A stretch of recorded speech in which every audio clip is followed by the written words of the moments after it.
kill these four.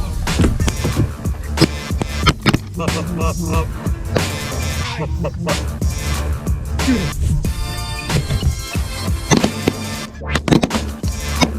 Pair of singles out front. Get ready on the single.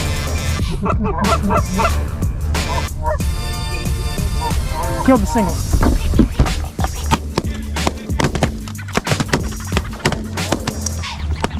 What do you think there, bud?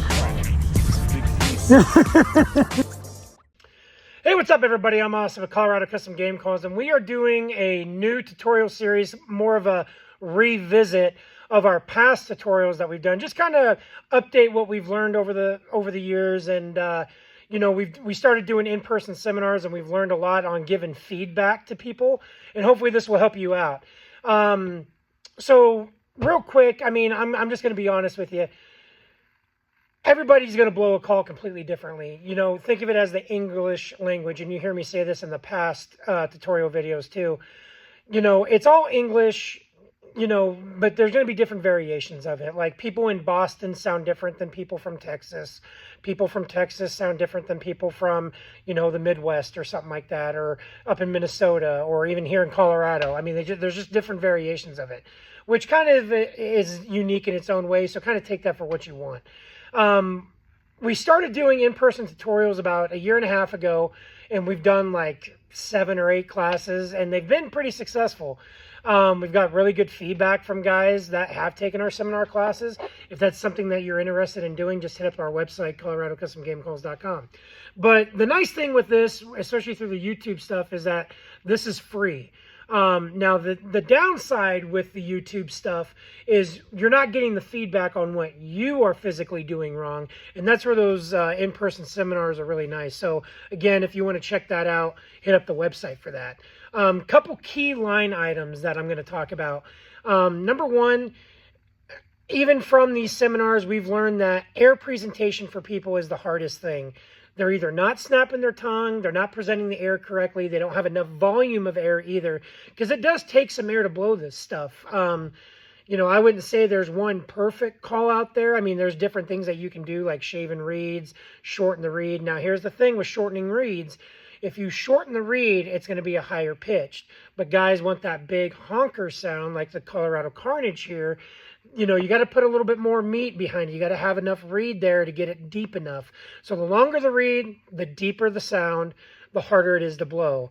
The shorter the reed, the easier it is to blow in theory, but the higher the pitch. So kind of keep that in mind if you're playing with your call in between these seminar videos.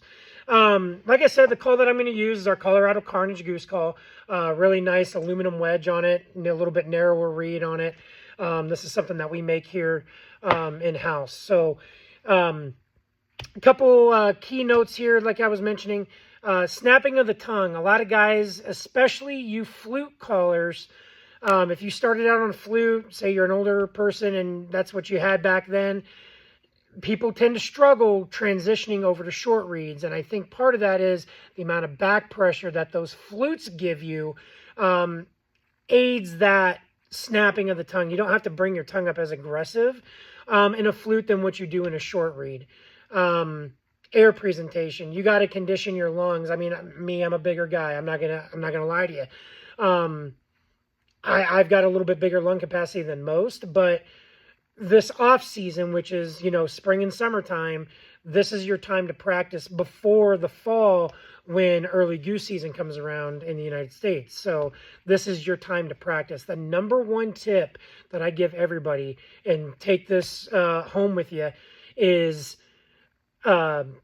leave those calls in your truck and practice while you're going home, because that is going to be the easiest way to practice and not piss off your wife or your girlfriend or significant other, whatever. So just keep that in mind in the back of your head, but I'll reference this stuff as we go along.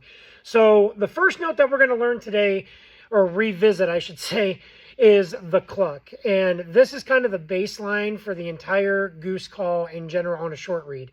The cluck is what makes you go into the honk, and then that can make you go into the double cluck and things like that. So your cluck, you got to master that. That is the key. you really got to practice that note. Again, practice in your off time, practice on your way home, from work or whatever, or to work even. Time behind the call, that is the biggest thing. And you're not going to master this overnight. It's going to take some time, and you'll have that kind of duh moment in your head. Like, oh, why didn't I just do that from the beginning? But hopefully we're here to help you out. So we're going to get into the calling a little bit. Again, we're going to break this up into a series. So each week we'll do duck and goose. We're going to start with goose first because it's a little bit longer. And then we'll just release a video every week until we're done. So the cluck. Again, this is the Colorado Carnage Goose Call. Tube extension. Let's start off with how we're going to hold the call. So some guys hold the entire insert. I hold it at the end of the insert in the webbing of your hand. Now, this is where I've had to show guys at seminars, do not choke this like a chicken, okay? You're building back pressure, which, again, with you flute guys, you already had that back pressure built in, but this is what's nice about these short reeds. You get to control the back pressure. So, webbing of your hand, bring your fingers down lightly. You don't have to choke it like a chicken, like I said. Bring your fingers down relaxed, okay? Now, a couple different things here. Number one, you can bring up your middle finger. Just have enough space to where your other finger from your offhand can fit in there. That's kind of a good reference point. The other thing you can do is if you don't want to use the middle finger, just relax your hand enough to where you can stick your other finger from your offhand at the end of your hand. That would give you enough space too, in theory. I mean, it's kind of a preference type of thing. Offhand. I'm not going to move my hand around like a magician. You will see me move my hand and cup it, but I'm not going to come out here and do all this mumbo jumbo stuff. We're not doing that here. The offhand positioning is what mimics different birds. So you can sound like more than one bird, two birds maybe. Also the opening of your hand, and I'll demonstrate that here in a second. Mouthpiece to your mouth, just like a Coke bottle or something like that. Bottom lip to top. Okay. Okay, that's the cluck right there. The reference word, which I really like reference words, and you're going to hear me say this multiple times throughout the series, reference words. For the cluck, it's hut, hut, hut. Just like a quarterback, and you kind of want to flex your abs a little bit, okay, if you're doing it right. And you got to bring that air from your diaphragm. You're going to hear that all over YouTube on different tutorial videos. Not just here, but if you YouTube any other business, any other, calling tutorials on YouTube here, you're going to hear from your diaphragm. Your diaphragm is that hot air that you would like blow on the glass to fog it up, right? Okay. If you are puffing your cheeks, which a lot of guys do, you're doing it wrong right off the bat. I'm going to tell you that right now. Do not puff your cheeks. That means you're blowing. You're not bringing it from your diaphragm. You are blowing at that point. So here's an example.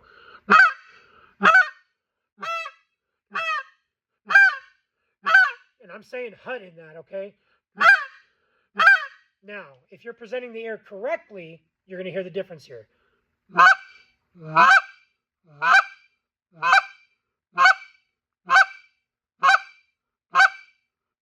Okay, there's your difference. And my cheeks were never puffed out there. Bring it from your diaphragm. And here's another example. You're going to hear this a lot. Voice inflection. And what does that mean?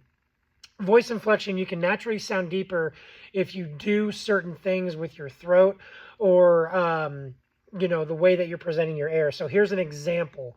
Like if I'm getting on a dog because he pissed on the carpet or something, you're not just going to be like, hey, you pissed on the carpet. You're going to be like, hey, you pissed on the carpet. You're not growling, but you're naturally going to be deeper. I'm really going to reference this in the honk video, which is going to be next in the series. But, you can kind of understand that voice inflection. So you're going to hear me say that throughout the series. But hut, make sure you're snapping your tongue enough.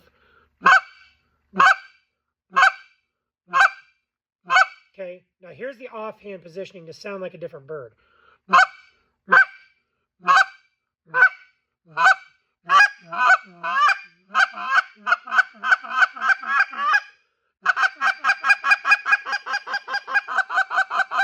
So right there, also. I opened and closed my hand a little bit. You're going to sound like different birds or different pitches of different types of birds out there. So again, the English language, it's all the same language. There's just different variation, and you can take that along with goose calling too. So that's the first video in this revisit series of our tutorials. We're going to do the honk next. I appreciate you guys checking out the video and checking out the series. And if you would subscribe to the channel. Thanks, guys. Appreciate you.